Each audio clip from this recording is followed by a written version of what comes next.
Welcome to our video series on PC security.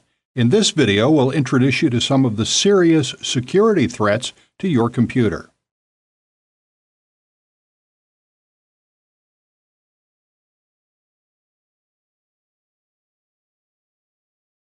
Is it possible to keep your PC safe from such dangers as viruses, spyware, and other threats?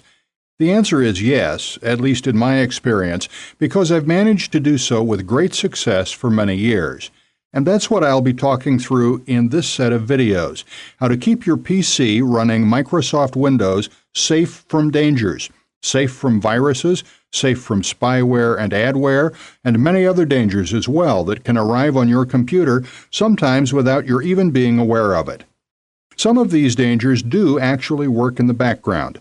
For example, software such as Keyloggers that monitor what you type into your keyboard, then send those details to someone. Such keylogging software is often used to find out online banking passwords and so on, and often you aren't even aware that it's on your computer until your money turns up missing from your bank account. Some other dangers are a lot more obvious. For example, adware. Some adware is very obtrusive, and you can end up with pop-ups appearing on your computer every few minutes or even more often, which can almost make your computer unusable. The easy solution, of course, to try to solve this is to get special antivirus, anti-spyware, anti-adware software.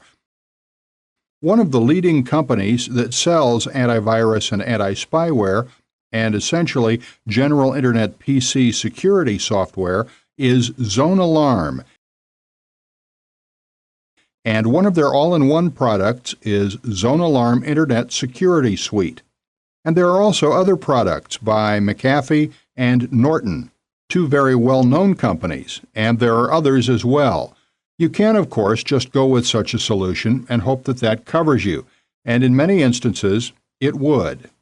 But what I'm going to be talking you through here are just good things to be aware of to help keep your PC safe that work alongside your software and also greatly help your chances of your PC staying free of viruses, spyware, and so on.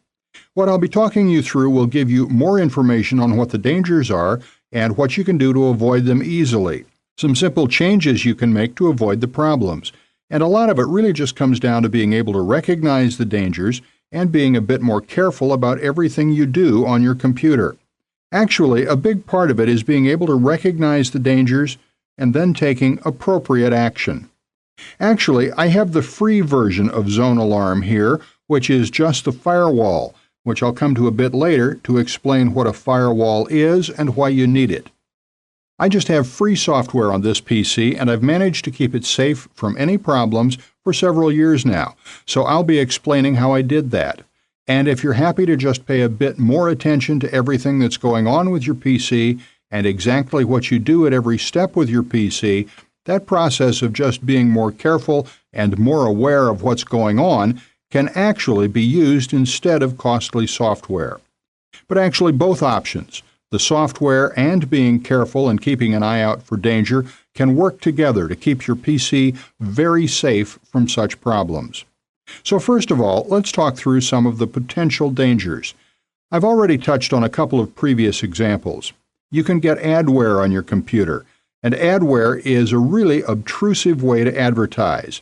For example, as I mentioned, some adware can have pop-ups that appear on your computer almost constantly, which can make it very difficult to use your computer and can be very frustrating to deal with. And some adware is actually very difficult to get rid of. However, there is genuine adware out there, legal adware. For example, some companies promote their own toolbar that you install and have at the top of your web browser, and that toolbar may show you advertisements from time to time while you're browsing the web. But if you can uninstall it at any time you wish, then it's legitimate adware, and that's fine. It's free software in return for advertising to you. But some adware actually installs itself onto your computer without you even realizing it. And obviously, it's not legitimate to install software onto someone's computer without their being aware of it, of course. Then, such adware is often difficult, if not impossible, to get rid of. Some people actually get so frustrated that they just clear the PC and reinstall Windows and other software from scratch, which obviously means you can lose your stored data. So really, you could say that with legitimate adware, you can get rid of it whenever you like, and it's not overly obtrusive. Essentially, that's important. It allows you to uninstall it at any time, and you specifically installed it. But adware that isn't legitimate is often installed without you even realizing it, and then it can be almost impossible to get rid of. And the same with spyware. You're often not even aware that you have spyware installed, that it's been installed, and then that spyware may keep an eye on your computer and then send that information to someone, a company.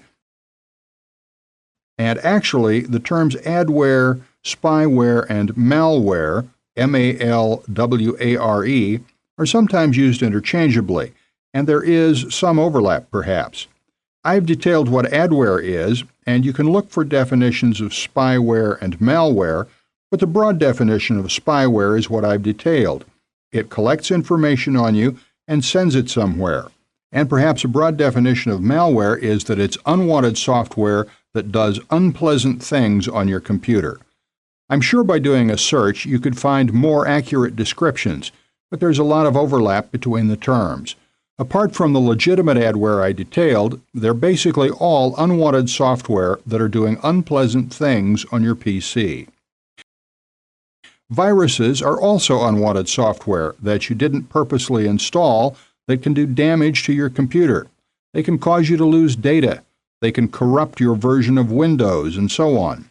Some viruses are merely created as, basically you can think of viruses as essentially internet vandalism, because a lot of viruses aren't trying to make money for the person who wrote the software, they're just trying to vandalize your PC and then have the virus spread itself onto other computers, often through your email.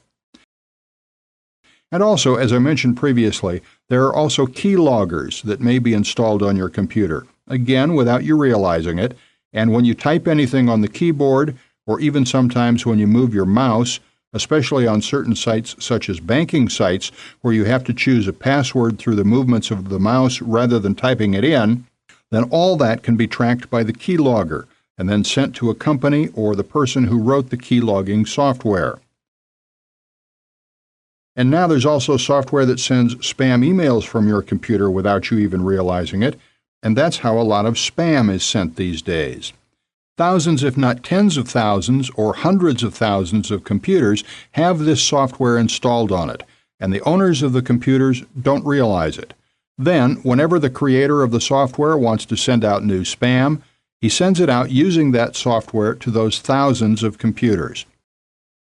For example, if the writer of the spamming software has that software installed on, let's say, 100,000 PCs, and each of those PCs sends out 1,000 emails whenever the writer of the program wants them to, then that's 100 million spam emails going out from 100,000 separate PCs.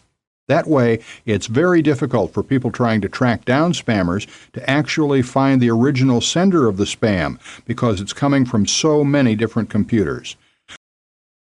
So basically, to sum up, and as a brief description, adware, spyware, malware, viruses, and keyloggers and other software generally have two purposes. Less so, but in one instance, it's malicious, computer vandalism for whatever reason. And more often, the other reason is for profit. Again, sending out spams, collecting your banking details, and so on. And generally, you won't even be aware that it's on your computer, because as I mentioned, when you install new software, it's generally a step-by-step process. For example, if you're installing Microsoft Word, you put the CD in, you click Next, and go through the installation process, and then it's installed. And it's new software, and you know you've installed it, and you can uninstall it whenever you want. That's legitimate software, whereas software that isn't legitimate tries to install itself without you ever realizing it, and runs in the background unless it's adware, so you aren't even aware of it, and then does what it does without you being aware of it. More often than not, it's also very difficult to get rid of such software. So those are the dangers. And there are some very real and quite alarming dangers that can get into your computer. But with the right software, and also being careful and being able to recognize the signs, it can be quite straightforward to keep yourself safe from it. And that's what I'll be talking you through in the videos that follow.